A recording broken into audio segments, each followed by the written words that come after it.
যখন মা ঘুমিয়ে পড়লেন তখন আমি মায়ের মতোই সাজগোজ করে আমার শ্বশুরকে দুধ দিতে গেলাম। আমি দুধের গ্লাস রেখে পিছনে ফিরে আসতে শুরু করতেই বাবাজি, অর্থাৎ আমার শ্বশুর, আমার হাত ধরে নিজের দিকে টেনে নিলেন এবং আমাকে মা ভেবে সারারাত। আমার শ্বশুরের বয়স তখন ৬০ বছর হয়ে গিয়েছিল। এই বয়সেও তিনি ছিলেন খুব শক্তিশালী। তিনি ৬০ বছরের হলেও এখনও কোনো যুবকের চেয়ে কম দেখাতেন না। তিনি তার স্ত্রী, অর্থাৎ আমার শাশুড়িকে খুব ভালোবাসতেন এবং সবসময় তাকে খুশি রাখতেন। কিন্তু রাত হলে আমার শাশুড়ির ঘর থেকে অদ্ভুত শব্দ আসতে শুরু করত। একদিন মায়ের খুব অসুখ হলে আমার শাশুড়ি তাকে মা বলে ডাকতেন।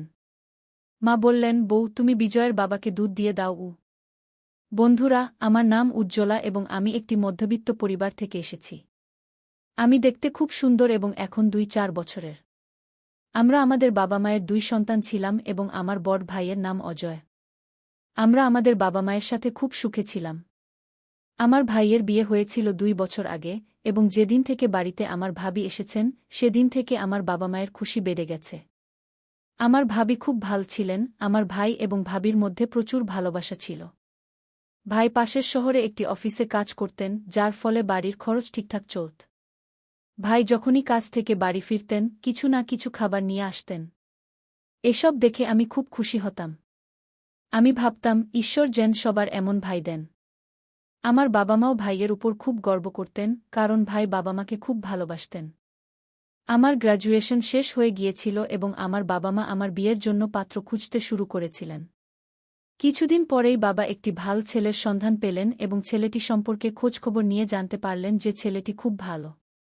ছেলেটির নাম বিজয়, কিন্তু তার বাবা মা তাকে খুব আদরযত্নে বড় করেছেন। ছেলেটি খুব ভালো এবং তার কোনো খারাপ অভ্যাস নেই। যখন আমি বিয়ের কথা শুনলাম, আমার মনে অনেক স্বপ্ন আসতে শুরু করল এবং আমি দুনিয়ার সব রকম স্বপ্ন দেখতে লাগলাম। আমি এখন মানসিকভাবে পরিপক্ক হয়ে গিয়েছিলাম, দেখতে খুব সুন্দর ছিলাম, তাই আমি ছেলেমেয়ের মধ্যে সম্পর্কের ব্যাপারটা ভালোভাবে বুঝতাম। বাবা ভাবলেন যে পরিবার ভাল হলে দেরি করা উচিত নয়, তাই তিনি দ্রুত বিয়ে ঠিক করে দিলেন এবং ২-০ দিনের মধ্যেই আমার বিয়ে হয়ে গেল। আমি আমার শ্বশুরবাড়ি চলে গেলাম। শ্বশুরবাড়িতে আমার স্বামীর বাবা মা আমাকে দেখে খুব খুশি হলেন। সব রীতিরেওয়াজ শেষ হওয়ার পর আমাকে ঘরে পাঠিয়ে দেওয়া হল। ধীরে ধীরে সময় কাটতে লাগল এবং রাত হয়ে গেল। আমি আমার সাজানো বিছানায় বসে আমার স্বামীর আসার অপেক্ষা করছিলাম। সেই সময় আমার মন খুব অস্থির হচ্ছিল, কারণ সুহাগরাতের কথা আমি অনেক শুনেছি, এটি বিয়ের একটি স্মরণীয় দিন। এই সব ভেবে আমি খুব ঘাবড়ে গিয়েছিলাম। কিছুক্ষণ পর বিজয় আমার ঘরে এলেন এবং আমার পাশে বসে গেলেন। মনে মনে তিনি খুব খুশি হচ্ছিলেন।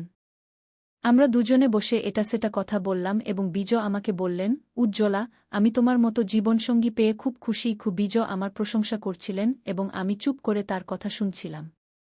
তিনি আরও বললেন যে তার একটি বড় ভাই ছিল, যিনি একটি সড়ক দুর্ঘটনা মারা গিয়েছিলেন। এই ঘটনায় তার বাবা মা খুবই ভেঙে পড়েছিলেন এবং তিনি তাদের খুব যত্ন করেন। তিনি আমাকে বললেন, উজ্জ্বলা, তুমিও তাদের কোনো কিছুর অভাব হতে দিও না এবং খুব ভালোভাবে তাদের দেখাশোনা করবে, কারণ তারা আমাকে খুব আদরযত্নে বড় করেছেন। এত কথা বলতে বলতে আমার স্বামীর চোখে পানি চলে এল।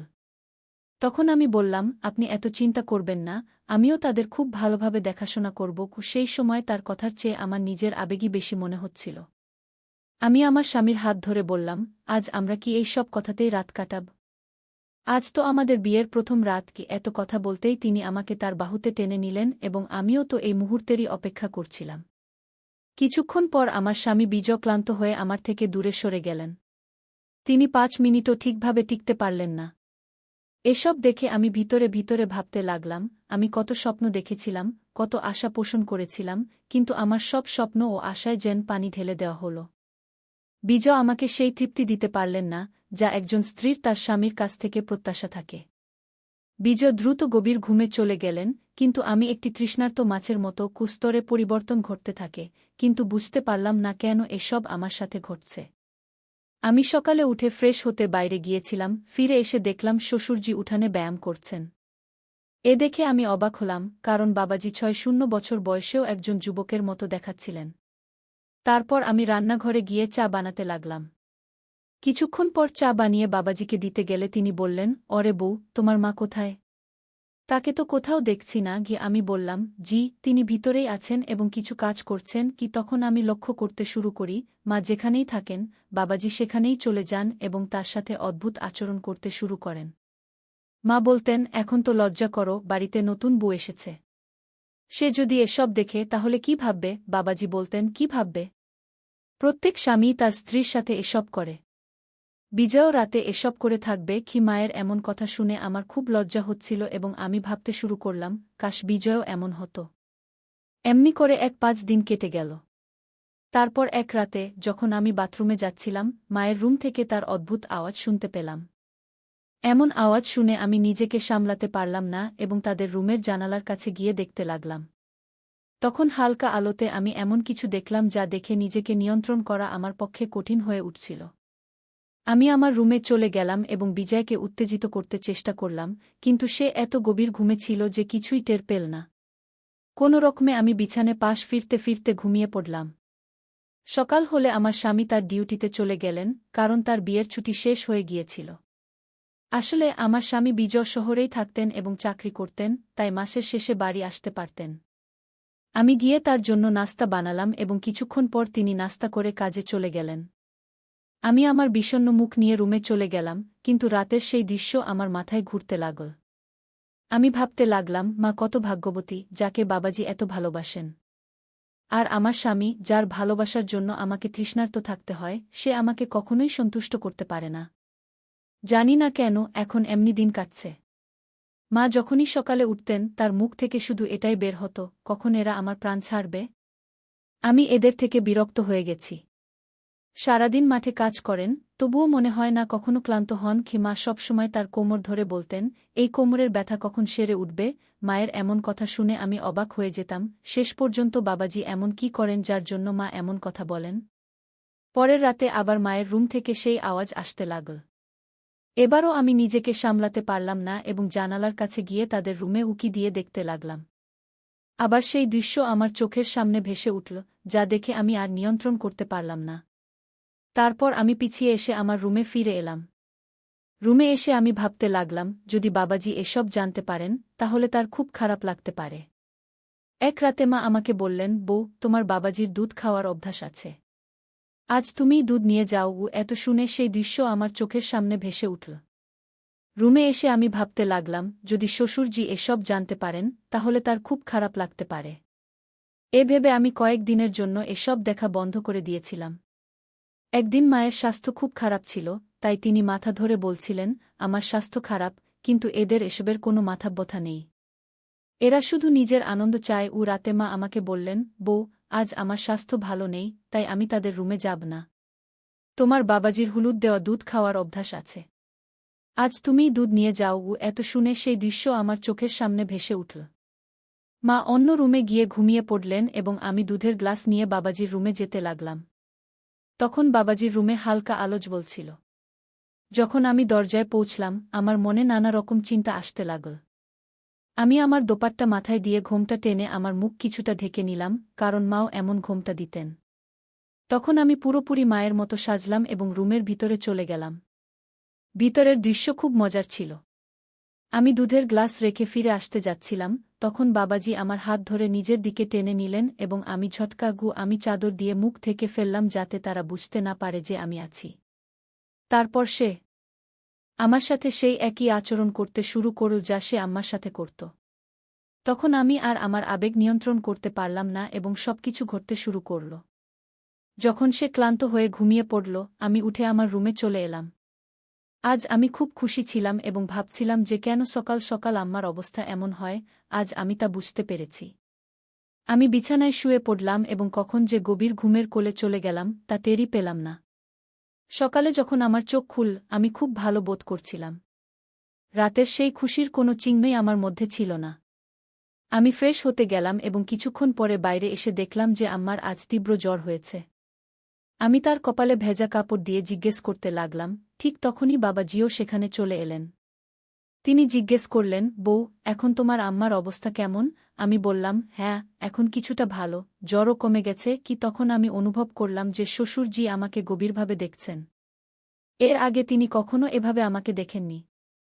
আমি ভাবতে শুরু করলাম যে হয়তো রাতের ঘটনা তিনি জানতে পেরেছেন যে আম্মার জায়গায় আমি ছিলাম। এসব ভেবে আমি একদম অস্থির এবং আতঙ্কিত হয়ে পড়লাম। আমার মনে হচ্ছিল যদি শ্বশুরজি এটা জানতে পারেন তাহলে আমার সম্পর্কে কি ভাববেন। যখন রাত হল, আম্মাজি আবার বললেন, বউ, যতদিন না আমার স্বাস্থ্য সম্পূর্ণভাবে ভালো হয় ততদিন আমি তোমার বাবার কাছে যাব না। না হলে আমার অবস্থা আরও খারাপ হবে।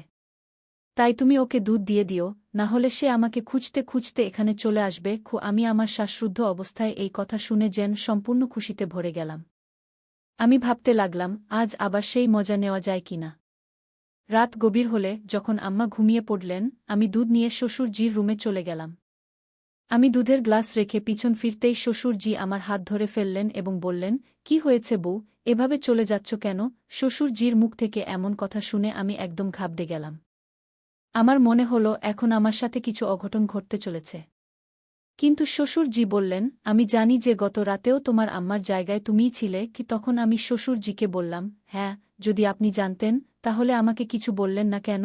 শ্বশুরজি বললেন, বউ, আমি জানি যে বিজয়ের সাথে তুমি খুশি নও।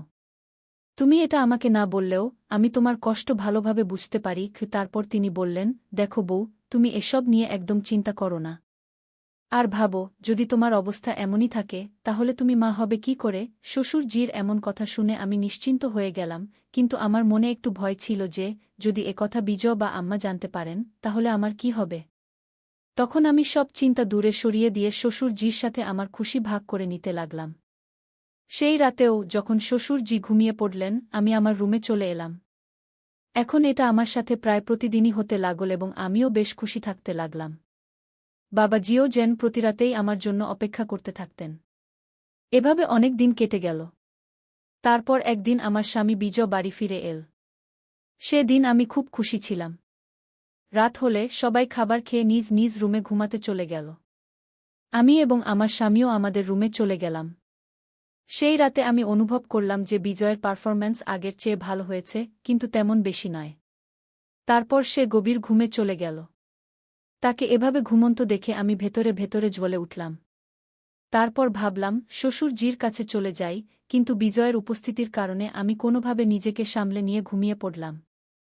সকাল হলে বিজয় বলল, আমি 1 সপ্তাহের জন্য শহরে যাচ্ছি। এখন 1 সপ্তাহ পরেই ফিরব। এই কথা শুনে আমি খুব খুশি হলাম এবং আবার রাতের সেই দৃশ্যের কথা ভাবতে লাগলাম। সেদিন খুব কষ্ট করে রাত হল। যখন আম্মা ঘুমিয়ে পড়লেন আমি শ্বশুরজির রুমে চলে গেলাম। সেই রাতে আমি দেখলাম যে শ্বশুরজি অত্যন্ত অধীরভাবে আমার জন্য অপেক্ষা করছিলেন। আমার আসার পরই তিনি শুরু করলেন। সেই রাতেও আমি সম্পূর্ণ তৃপ্ত হলাম এবং খুব খুশি হলাম। এর 4 দিন পর যখন আমি ঘরের কাজে ব্যস্ত ছিলাম তখন হঠাৎ আমার স্বামী বিজয় বাড়ি ফিরে এল। তাকে দেখে আমি একদম ঘাবড়ে গেলাম এবং জিজ্ঞেস করলাম, কি হয়েছে? আপনি তো 1 সপ্তাহ পর ফিরবেন বলেছিলেন, তাহলে এত তাড়াতাড়ি ফিরে এলেন কেন? বিজয় বলল, উজ্জ্বলা, এখন আমি আমার ডিউটি বাড়ি থেকেই করব।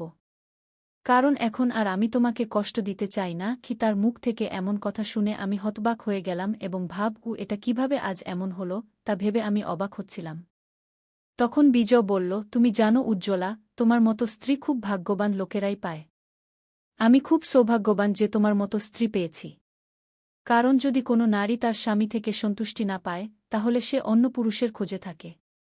কিন্তু তুমি তা করনি, তুমি আমার বিশ্বাস রেখেছ, এটা আমার জন্য খুব গর্বের বিষয়।